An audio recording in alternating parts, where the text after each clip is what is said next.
The metaphors we use for business are really, really interesting. We talk about them like they're people with personalities. We talk about what they do and dream and think. We talk about whether they're hypocritical, whether they're honest. Like, we talk about them as if they're human beings. And then we've had this idea that comes from Milton Friedman that the only purpose of business is to maximize shareholder value and not break the law.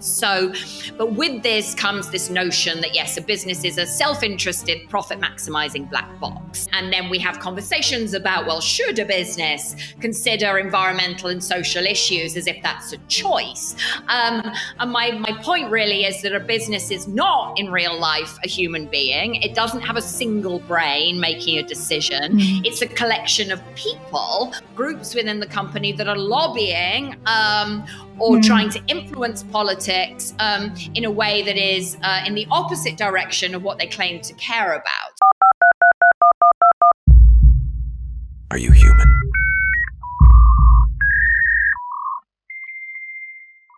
Hi, Alison. Thank you so much for finding time and doing this. Thank you so much for having me. It's wonderful to be here. How is New York? It's beautiful. We're having a beautiful September. The weather has been absolutely gorgeous. Absolutely don't remember even any rain.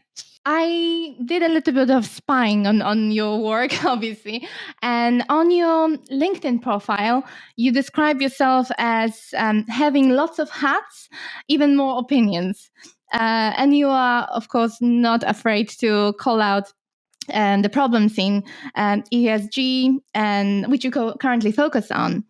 But before we delve into your current, our current focus, current role, and maybe you can, just give a little bit of background of how did you end up doing what you are doing? So I'm a professor at NYU at the Stern School of Business. So I currently teach classes on what we might call business ethics. I teach a class called professional responsibility, and I teach a lot of classes on sustainability as well. So, but I am not an academic. I spent my 20s in various sorts of consulting, strategy consulting, political risk consulting, various editing roles. Then I spent 12 years as an investigator for private companies, mainly looking at corruption and bribery. I worked first in the Middle East and Africa, and then in the Americas. So lots of work helping businesses operate in what we used to call high-risk emerging markets.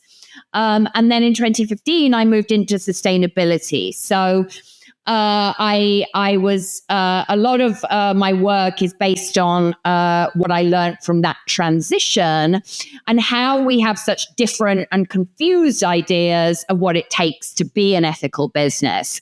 And I think we're seeing that play out right now. I know your focus is AI and technology. We're seeing that right now. We're seeing that in questions of who should be responsible for the direction of AI, whether and how we should regulate it. We see the concentration of power. We see concern about social impact. And so a lot of these conversations, I think, play out more broadly for business. This is a really perfect case study. But the position I take in my book and the position I take in my work in general is we're confused as a society about the role we're expecting business to play in society. And we're even more confused about what it means to be a good or ethical business in the 2020s. I really loved your answer for, I think it was McKinsey interview, when you said that we treat corporations like self-interested, profit-maximizing black boxes, and we personify them. So how should we make sure that they are accountable? How should we treat them? How should we interact with them?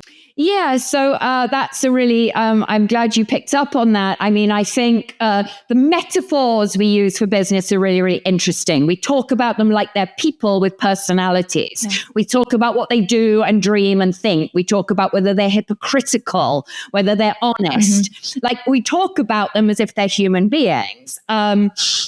And then we've had this idea that comes from Milton Friedman that the only purpose of business is to maximize shareholder value and not break the law. So, but with this comes this notion that, yes, a business is a self-interested, profit-maximizing black box. box. And then we have conversations about, well, should a business consider environmental and social issues as if that's a choice? And my point really is that a business is not in real life a human being. It doesn't have a single brain making a decision. It's a collection of people. And so the better metaphor is to think about a business as being an open social system, meaning, of course, also that it sits within other systems. It sits within physical reality, the physical reality of the environment, the political system. It also sits within social systems. So if you think about it that way, then that raises a lot of other very, very interesting questions. And so I'll give you an example of how these problematic metaphors we currently use play out. There's a big debate at the moment about how much a business should consider diversity, equity, and inclusion as if that's a choice. But if racism or sexism or reproductive rights or social identity are an issue in society, of course they're an issue in corporations, because a corporation isn't walled off from society.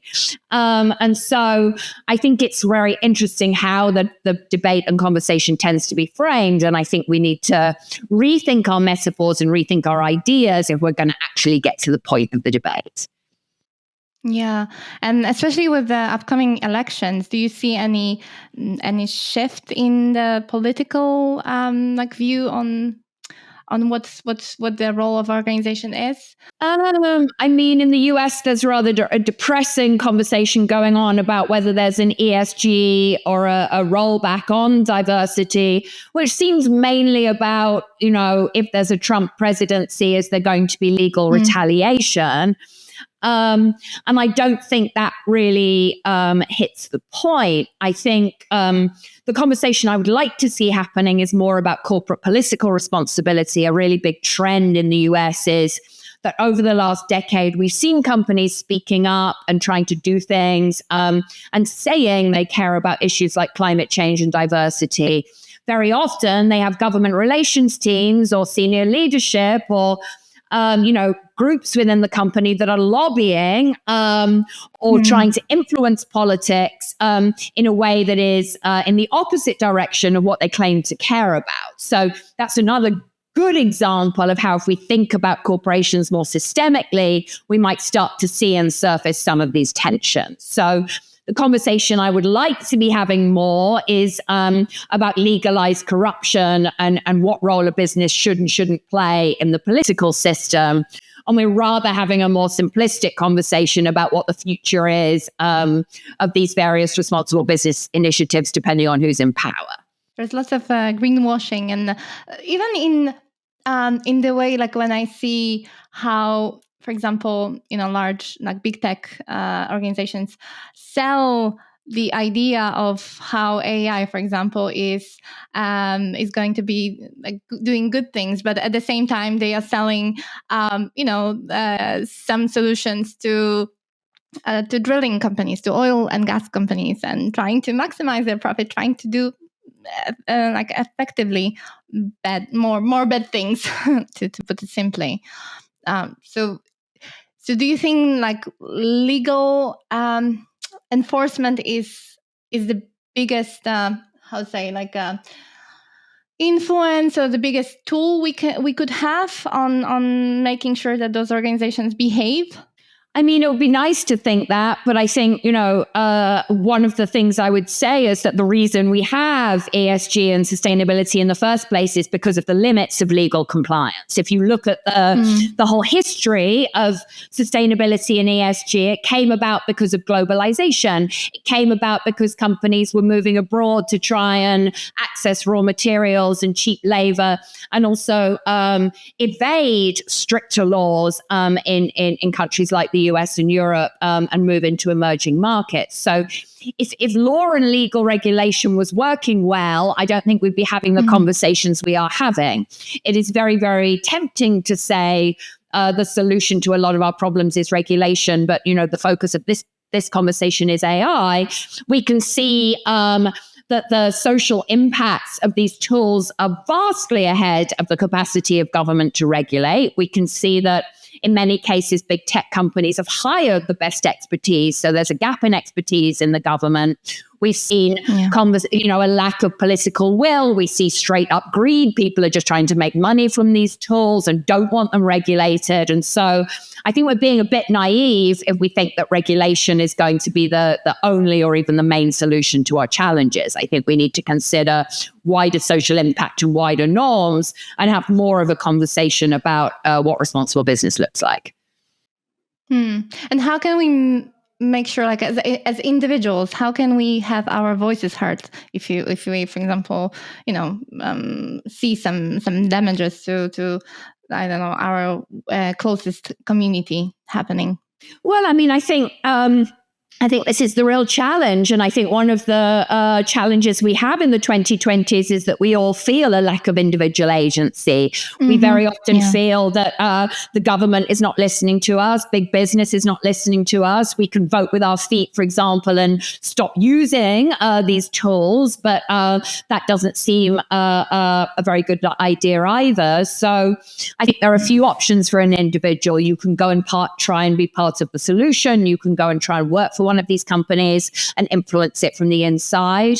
Certainly, at minimum, you should educate yourself on how these tools work, on their impacts, on their effect on your psychology, on your mental health, on community. I think we can all do a good job trying to exist more in the real world and less online. But I think, I think you're asking a really tough question to which we don't have the best answers right now. And I also think just sort of surfacing some of these problems, like what is the future of work if AI tools are taking over a lot of jobs that used to be given to junior employees? Well, what does it look like if we have to start training coders and lawyers in a different way? So, I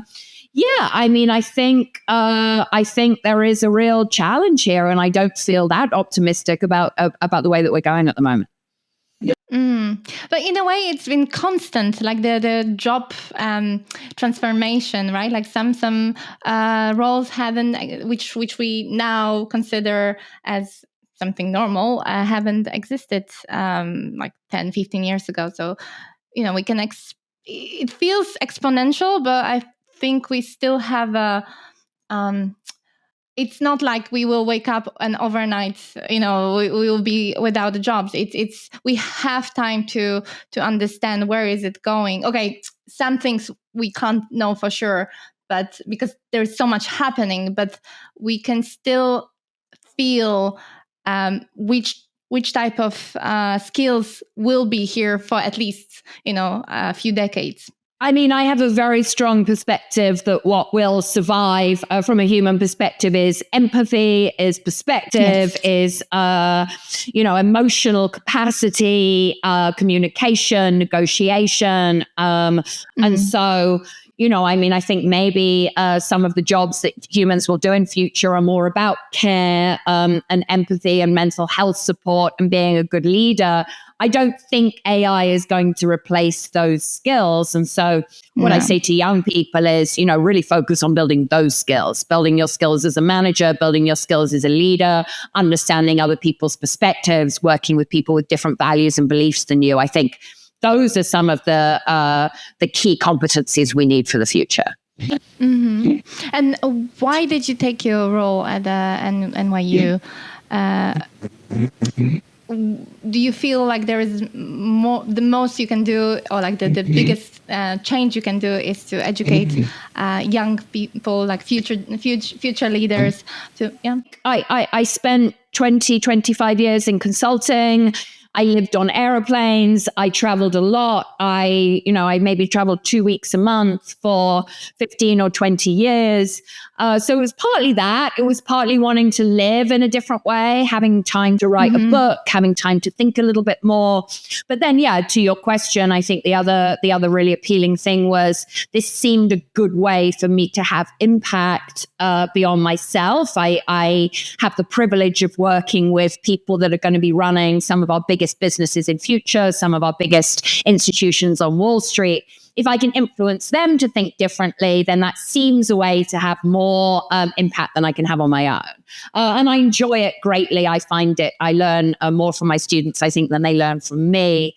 And turns out that I think I'm a good teacher. I think I'm a better teacher than I am anything else. So yeah, those are the reasons. Oh, okay. And I love, by the way, I love the poster, the poster you made out of your book cover. So let's talk a bit about that. So you launched it in February, and your book, the title mentions doing the right thing in a turbulent world. So how do you define the right thing? Well, that gets back to the beginning of our conversation. I mean, I don't think we know what that means anymore. We don't like the word ethics. We don't agree on on anything as a global society about what the responsibility of business should be in society. We're having a very, very siloed conversation where there's one conversation going on in ethics and compliance. There's another one going on in HR. There's another one going on in sustainability. There's a big conversation about leadership. My over-ambitious goal was to try and draw all these threads together and to say, if you are a business leader trying to do the right thing, what does that actually look like in the 2020s where really everybody is yelling at you? I think we're in this situation where we've got elevated expectations of business. We're expecting business to solve enormous societal challenges like climate change and inequality and the impact of technology. At the same time, we trust them less and less to solve these issues. So, yeah.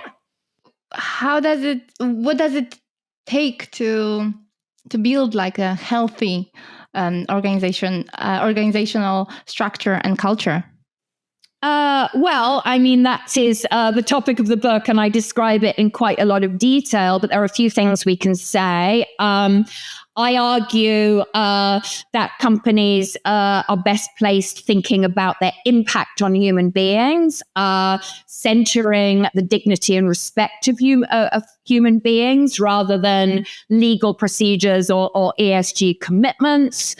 I make an argument for focus, for trying to make your business better before you go out promising to make the world better. And then I think there are a lot of conversations to be had then about kind of internal coordination and consistency in this era where we think business is a hypocrite. Let's be clear, you look like a hypocrite just because you haven't planned and aligned across this social system. So that's another good example of how if we talk about businesses as if they're people, we don't get to the nub of some of those conversations. Mm-hmm. And you argue that it's better for businesses, for leaders to admit that they don't, they are not doing. They are not doing the best, they are not perfect in this, because this is more, first of all, it's more believable, and then they invite to conversation. They welcome other people or organizations which may help them to arrive to this goal. Yeah, I mean, maybe you have this observation as well. When was the last time you heard a CEO say, "I don't know"? Or "What do you think?" Or perhaps you should, perhaps we should have a conversation about this. I think there's a real pressure on leaders today, and we can say the same thing for politicians, to project certainty, to say, we know what the answer is. I thought it was fascinating.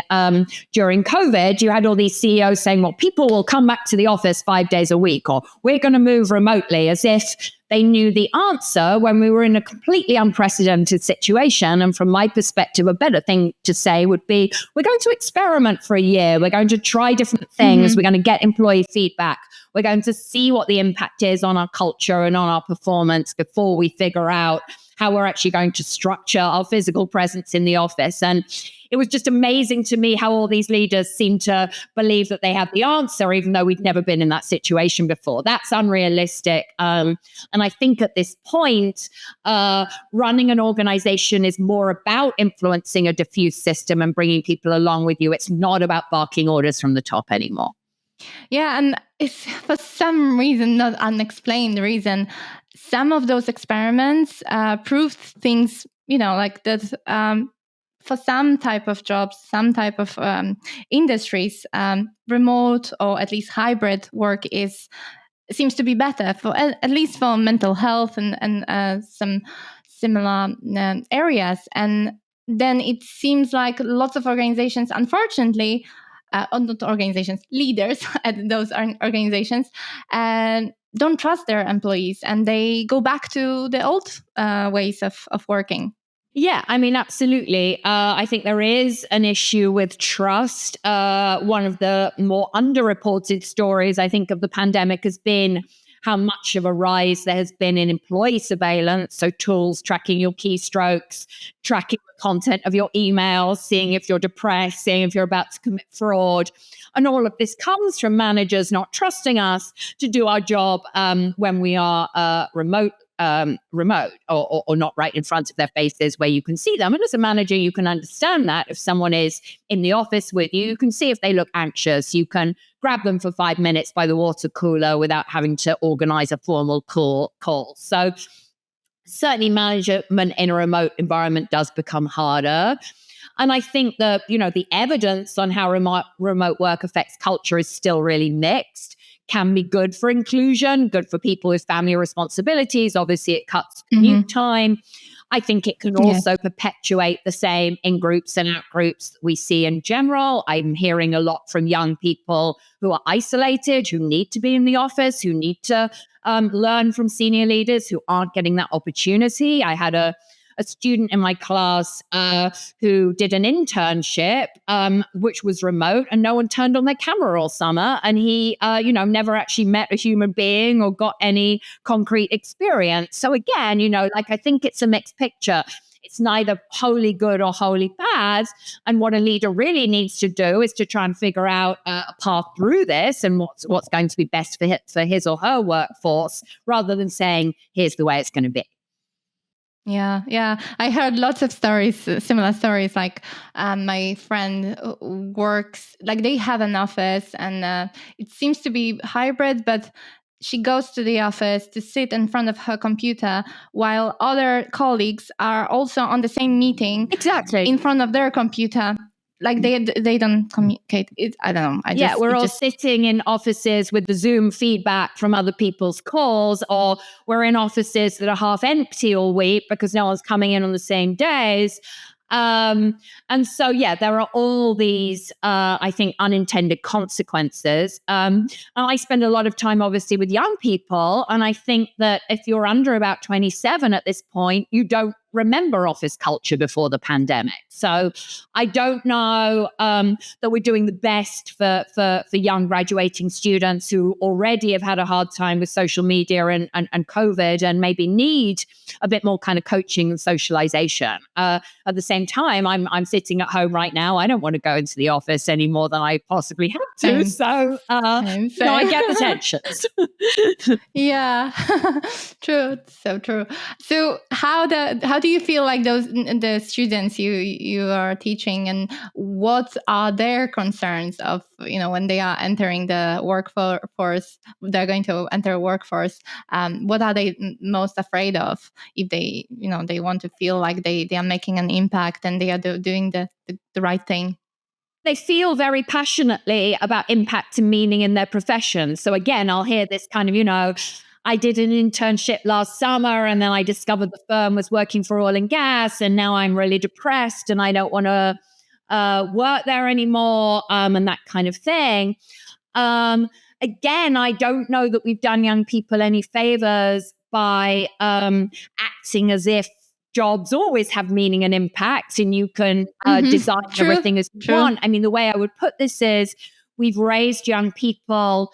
We haven't said to them, you need to go and adapt to this dominant culture. We've said the organization needs to adapt to you. If you've got mental health challenges, or you feel burnt out, or you don't feel like coming to the office on Friday, the organization ought to accommodate that, because you ought to be able to bring your whole self to work. So I think we've been peddling some myths that maybe aren't doing young people any favors, because the reality is, work isn't like a family. Work won't love you back. If the company's not making enough money, it will lay you off. And so telling them that your career is going to be fulfilling, that you'll always have the ability to shape the direction of the organization, to say that you don't have anything to learn, I don't think that's helpful. At the same time, there's a lot of bad leadership, and I understand why they're frustrated. True. But sometimes it's more like it's good to have an experience within like a larger organization, even if you want to, if they want to, go and start their own thing. At least they should learn what doesn't work, right? Like it will be just much easier for them to make the change either within as entrepreneur, or just see what's not working, and then be more believable and have this real life experience. Because lots of people think, no, I don't want to have a boss. Like they have this unrealistic idea of running a business or starting a business, and it's just it's going to be a painful learning process for a lot of people. But I feel torn. Like I feel a lot of the opinions I hear in the classroom, I think are very valid. Like I think we've got into this mess partly because of bad leadership and bad decisions. I can understand the urge to correct that. I can understand the frustration. At the same time, suggesting that businesses should solve problems like the Israel-Palestine conflict seems extremely unrealistic to me. Yeah. So where is your position on that? On organizations having this voice, or like leaders within those organizations having this voice, and I don't know, shaping or like helping to change such large conflict. I think you've got to be really careful. I think, not least because if you're saying but we're back to our open system or black box conversation. If you're saying the company is going to take a position, well, who are you talking about? Are you saying as a senior leader, I can represent what my employees think, sort of like you're a politician?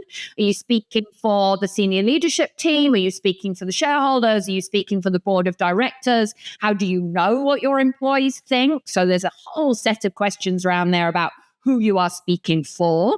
Then there's a second set of questions about how can you influence this issue? Lots of businesses obviously becoming targeted over the conflict in the Middle East. And I think we need to ask the question of, are we expecting McDonald's to solve that? That's a geopolitical issue. I think another thing I hear that worries me is that we no longer trust politicians to solve these problems. So we think if we pressure a brand, we'll get an answer more quickly. And it's true that a business will respond more quickly to reputational pressure, but that's not the same thing as saying that it's up to a multinational corporation to intervene in a geopolitical conflict. And I think, obviously a highly upsetting topic, but I think a lot of these issues have become clear in the wake of October the 7th. We saw businesses willing to speak up after Putin invaded Ukraine. And so now, naturally, there is a demand for businesses to speak up on a bigger range of issues, and that starts to raise a lot of very, very awkward questions. Yeah. And at the same time, it's, even though it feels like all of societal eyes are on those businesses who are, for example, still operating in Russia, some of them still decide to, make some shifts and trade under different names, and it's so bizarre. And then, absolutely. And then some companies that have pulled out have sold their businesses to local oligarchs. So there's a whole set of questions, about how you pull out and what the consequences are. Then there's companies like Nestle and Unilever have been targeted for continuing to operate there. But there's also an argument that Russian citizens should be able to at least buy pet food and baby food. It's not a democracy. And so, again, I think it's very, very tempting, and I understand it, given the horrific headlines and the horrific coverage, to view these things in a very, very black and white way. But if we start to think about what we're really expecting of business when it comes to these big issues, then things get a lot more complicated very quickly. Wow. These are almost unsolvable problems, and it's very fascinating. So what's your focus right now within your work? Because you've moved a little bit away from the corruption and Yeah, no, I mean, I'm mainly, I think, asked about questions of sustainability, about corporate voice, about employee voice, about political risk, about the role of business in society. So I'm having all of those conversations. I'm working with a lot of companies who are trying to chart a path forward. It's something we haven't really talked about yet, but I think sustainability pressures have led a lot of businesses into overpromising, into trying to tick the box on 30 or 40 issues, on sort of saying, hey, if any of our stakeholders care about this thing, we need to solve this thing. And I think that we've kind of baked in a really unworkable vision here.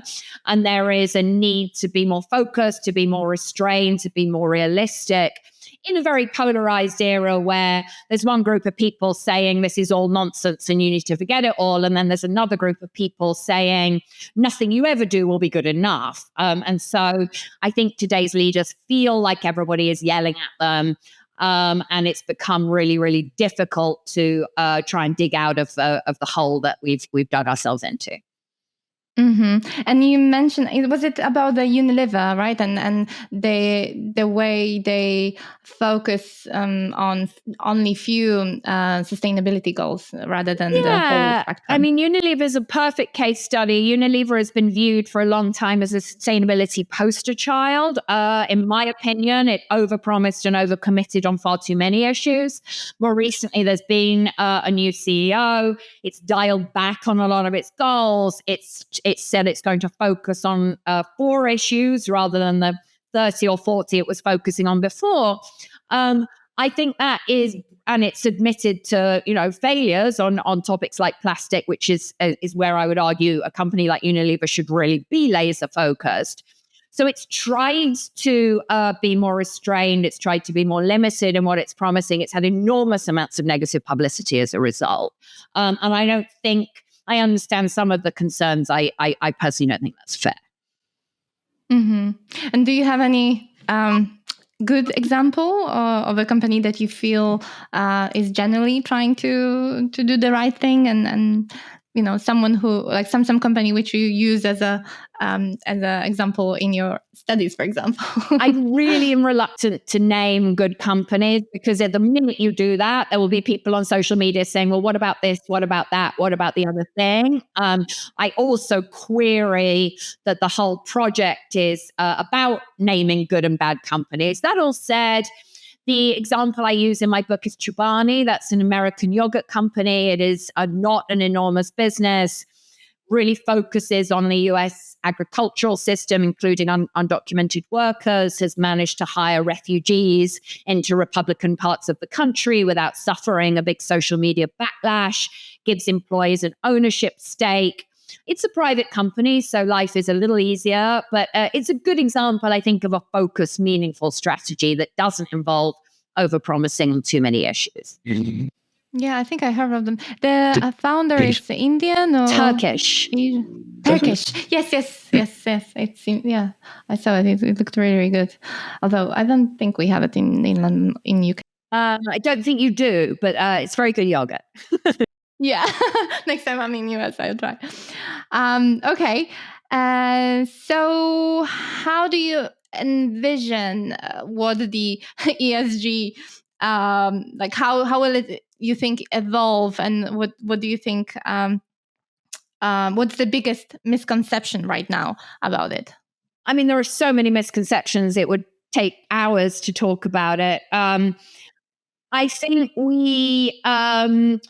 we're finally admitting that we've oversold the win-win benefits. What ESG says is there's no trade-off between doing the right thing and making money. If you're going to fight climate change or pay your workers well or drive inequality or listen to your stakeholders, that will always be a win-win. There'll always be an upside.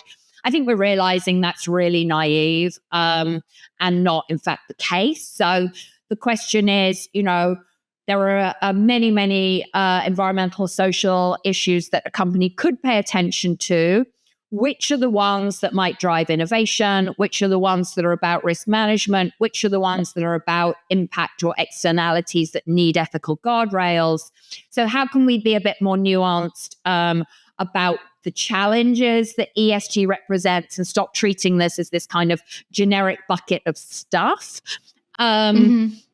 I think as well, there is a need to have more focused goals for investing. And there's certainly a need, we've discussed this already in this conversation, there is a need to think in a more rigorous way about interaction with the political sphere. If you talk to someone in an emerging market, I do training for African board directors. If you talk to them about ESG, they'll immediately say, well, what are we supposed to do about renewable energy if we're still dependent on coal, and if the government doesn't have capacity to change this, and if, we don't have a clear answer about what to do about a topic like child labor? And so we need to surface some of those debates, because what's happening at the moment is I think a lot of ESG funds are driving companies to pull out of high-risk markets to make their portfolios cleaner, to make their risk exposure lower, and it's having negative unintended consequences. Yeah, so you raised a really good point about like the countries and for example, and continent Africa, where you have much like problems on much lower, like deeper and lower level, such as corruption, right? Like there is so many unsolved things before you can even think about the ESG as we think about in Western countries. So how do you, like, what do you advise them to do? I mean, I think we just need to come up with better frameworks that consider the policy sphere, that consider the role of government and the role of business. I would tend to argue that a lot of ESG is about, it favors big multinationals with a lot of reporting resources. And it's a lot of it, I'm afraid, is about making consumers like you and me feel better about our clothes and our chocolate and where our food is coming from. And we don't necessarily want to consider the difficult questions about what we're really expecting a chocolate company to do about child labor or deforestation. We can all stop eating chocolate. Some countries and industries are very, very dependent on cocoa. So we need to be careful, I think, about treating this like a purity contest and making it all about keeping Western consumers and Western investors happy. Yeah, you're right. And when you think of the factors of what drives people to buy one product over another, usually it's price. The sustainability and the ethical bits come as last. They are the nice to have. And I think there's really there's different data on this. Certainly what people say they care about and will spend more money on is not necessarily how they actually behave. We've obviously been in a very high inflation environment. We certainly want our products to be effective, and sustainability is seen as a kind of an additional area. That said, it's easy to be cynical. We can see that there have been fairly dramatic shifts in consumer tastes over the last decade, and Ozempic is another really interesting story here, but many more vegans, much more interest in fresh food. The junk food companies are looking at how they can move into fresh food and vegetables so that they can continue to compete. So we can tell a depressing story, which is that young people say they care about this and they're still buying millions of things on Cheyenne. We can also tell a good story, which is that, what consumers want and care about is changing, and companies do need to adapt to that. Yeah.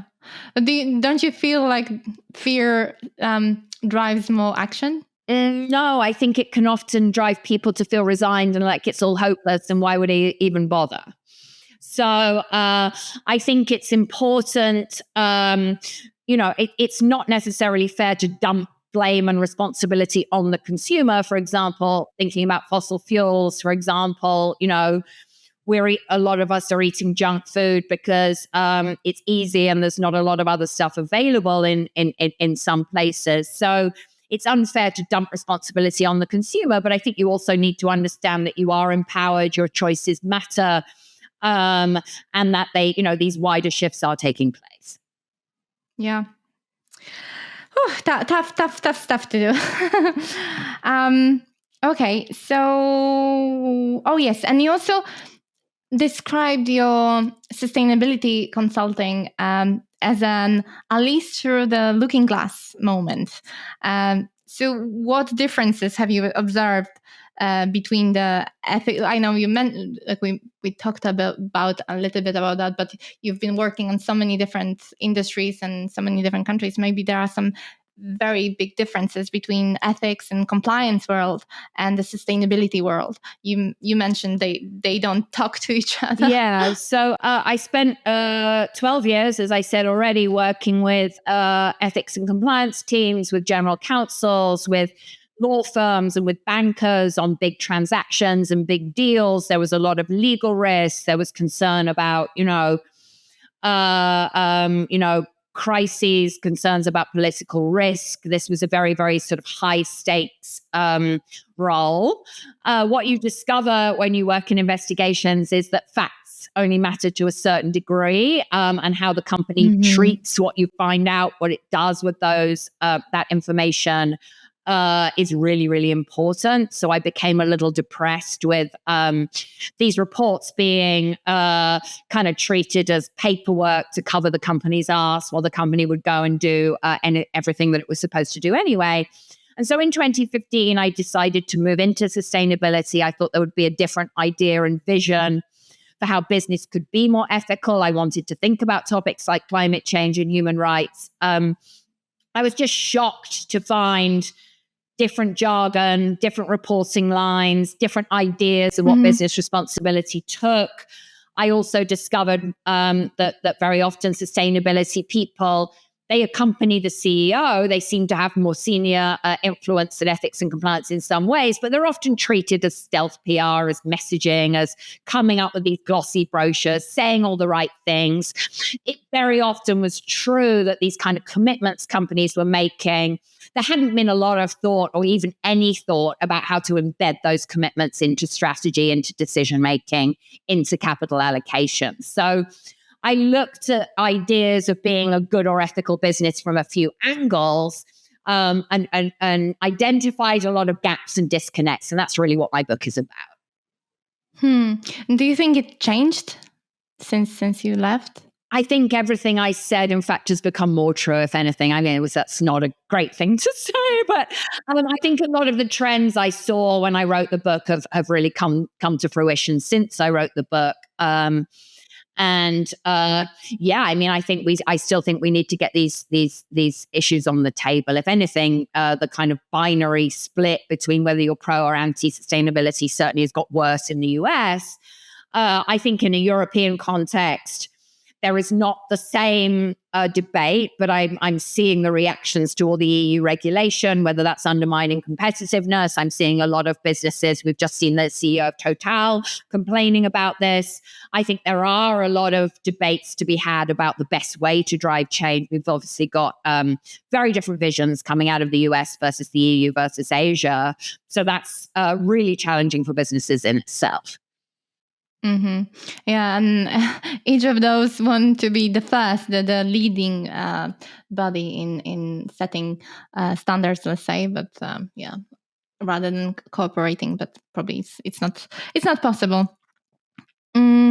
Okay, so we talked a little bit about how can we make those organizations accountable and who should be accountable, and you also mentioned, we talked about, yes, you said you want to see the CEOs tackle corruption for real, but this is not really realistic. I don't know that I would say it's unrealistic. I think it's really, really challenging. We are seeing more focus on corporate political responsibility, on lobbying, on tax evasion, on money laundering, on use of offshore financial vehicles. But I think figuring out what to do about that all is a far more difficult question. That said, more transparency does mean that we're learning more about this stuff. I think holding companies accountable on these practices is a little bit harder. The accountability problem is maybe really the meta problem that we need to tackle.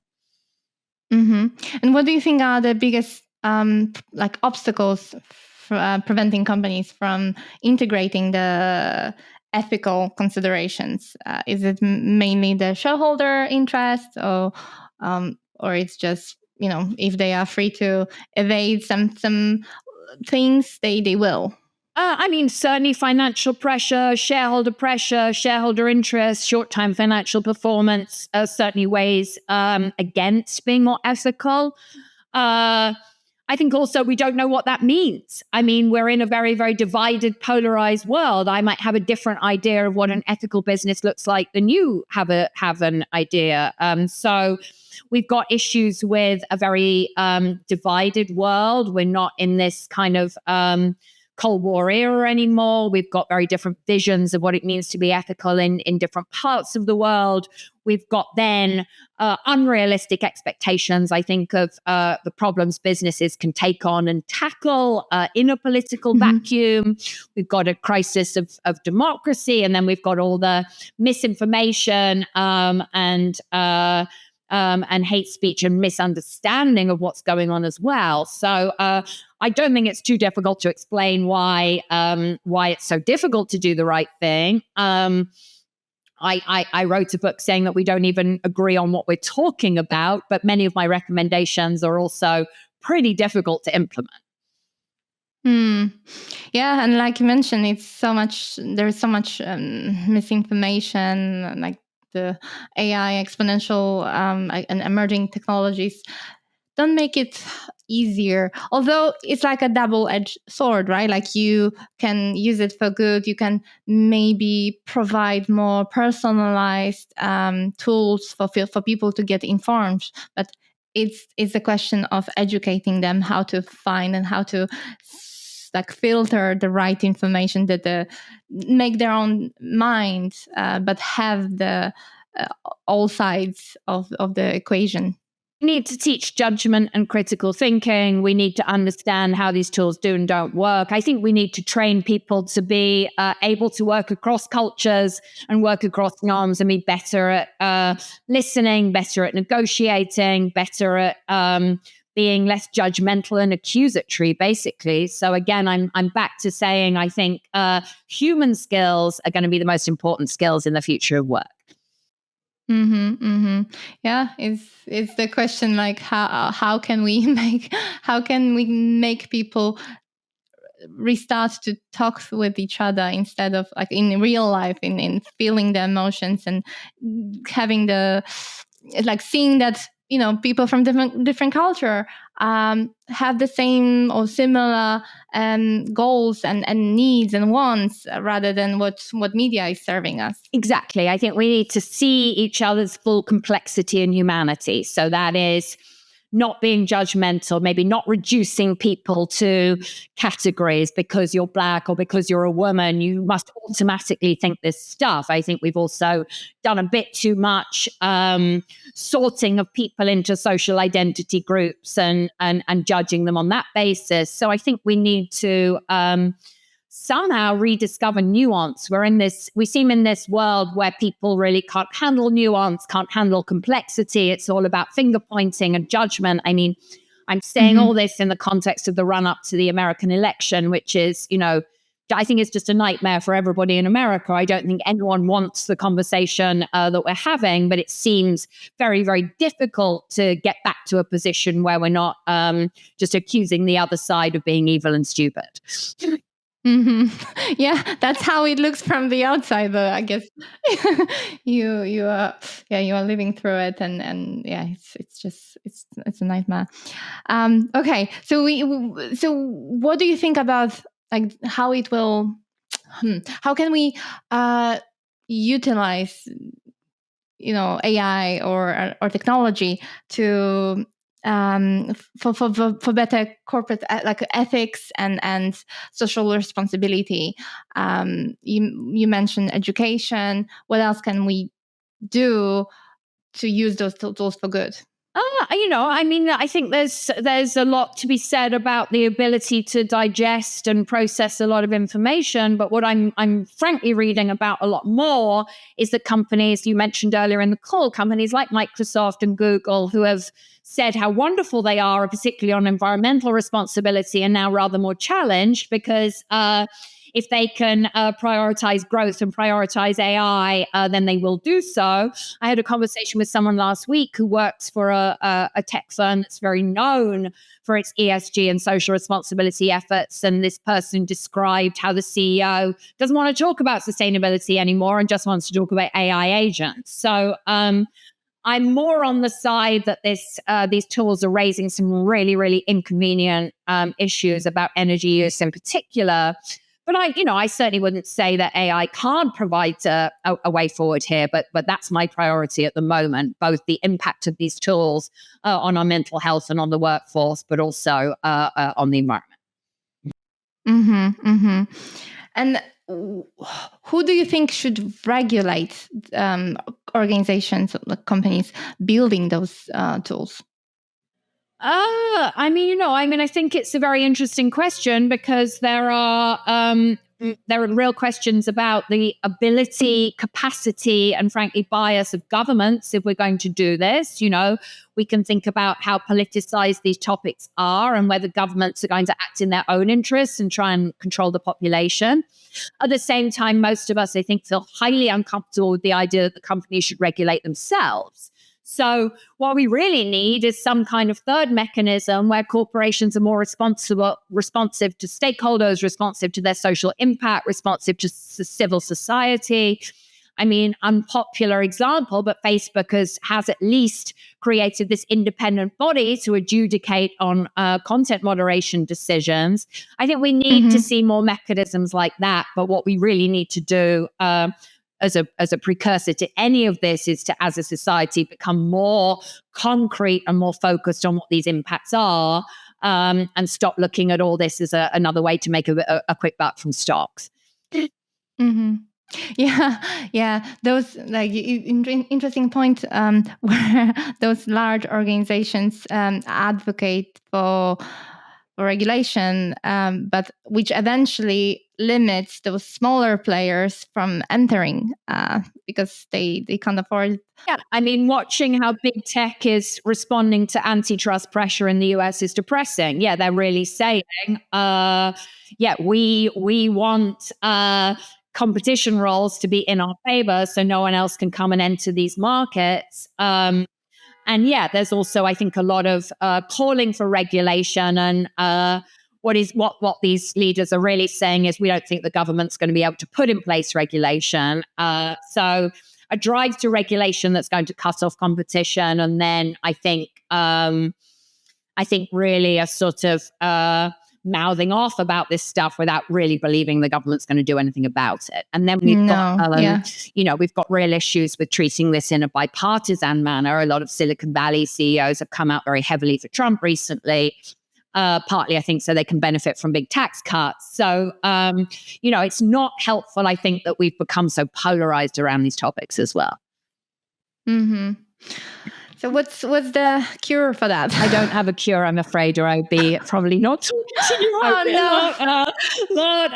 Out there trying to solve some of these problems. The only thing I can kind of say is raising awareness and understanding that these tools have both benefits and enormous risks. It would be nice if we didn't treat this like cars and wait until there are lots of crashes and lots of deaths before we decide we need seatbelts. It would be nice to put these guardrails in place before the significant harms that I predict play out. But I fear human beings are not so good at managing risk before the fact. So it may be the case we have to experience very, very negative societal consequences before we actually get to grips with these issues, I'm afraid. I think we have already quite a lot of number of such cases. Absolutely, but maybe it's going to be something with a bigger scale before we collectively realize these issues. Jonathan Haidt, who I was working for until quite recently, has got a long way tackling the mental health harms of social media, lots more phones being banned in schools.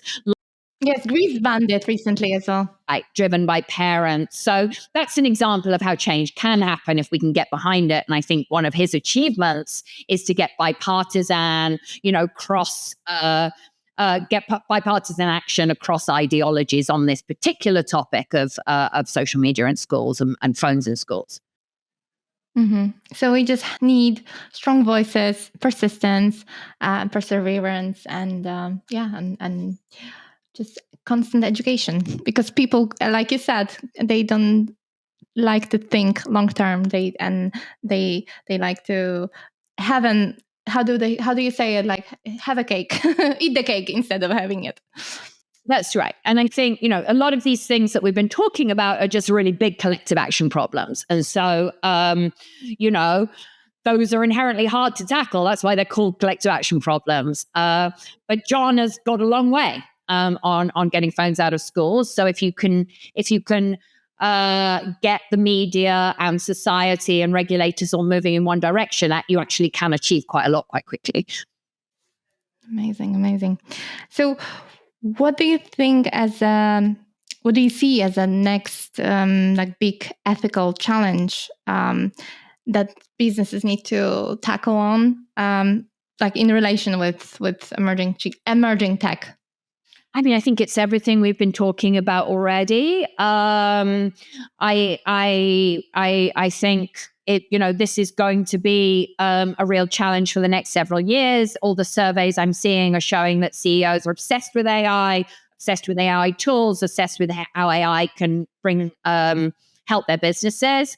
We need to think about the consequences for jobs. We need to think about the consequences for mental health, for organizational culture, for society as a whole. So that's going to keep us busy for several years, I think. I don't know if you have the same feeling, but I feel like, the narrative is, there are lots of cuts. Of course, there is inflation. There is this financial turbulence, but businesses utilize AI to cut jobs, but at the same time, they don't provide any cushion or any even way to their current workforce to catch up, to be more effective and productive with using those technologies. So it's just like if the companies are waiting until they can cut that remaining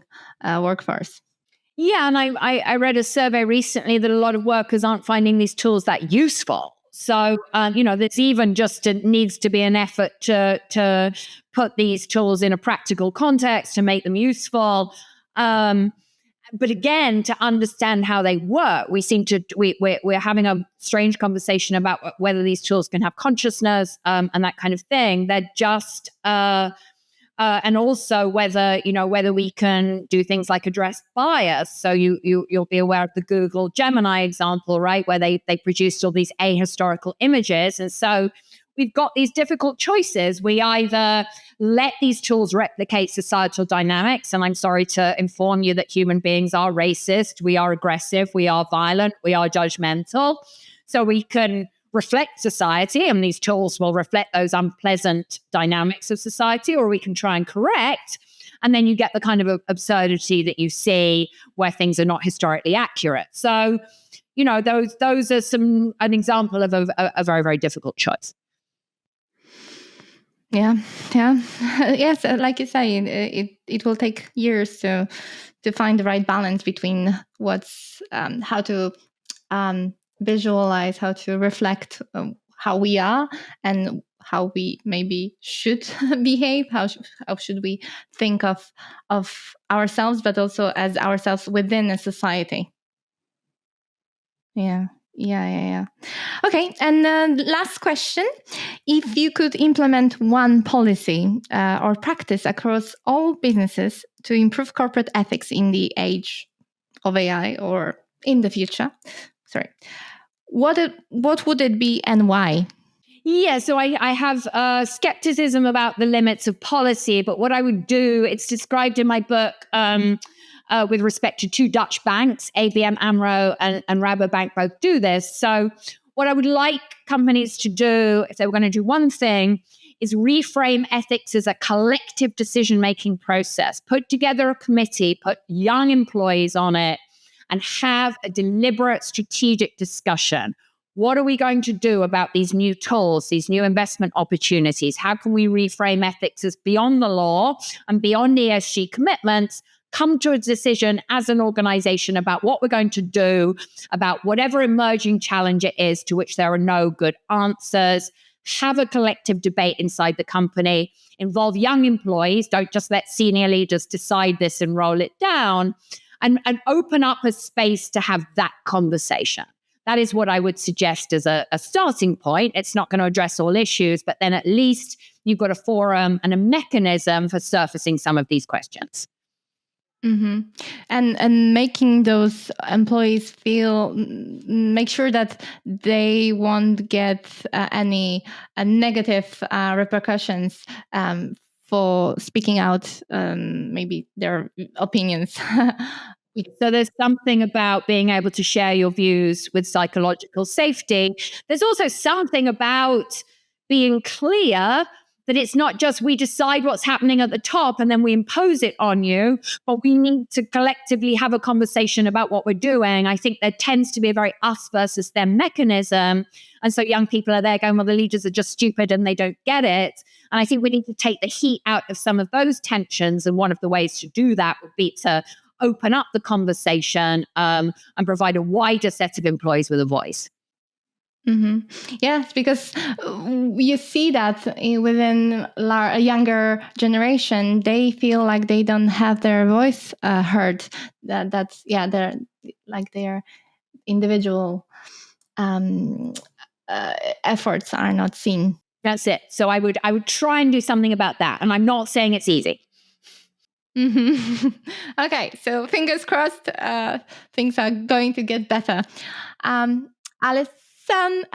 it's been a complete pleasure, and I hope when you are in London, we get to the chance to meet. But like all the best, and I'm I'm very, very, I'm rooting for you, and I'm very, very amazed in what you've been working on. I know I don't know. I just can't imagine. I can't even imagine how difficult it is to hold those conversations, because sometimes those people don't want to hear them. Absolutely. Well, it was such a pleasure talking to you. I will be in London before the end of the year, so let's hope we can hang out and have to come and see my folks. So, but really enjoyed talking to you. Thank you for the wonderful questions, and hope we can continue. Thank you. Thank you. Bye.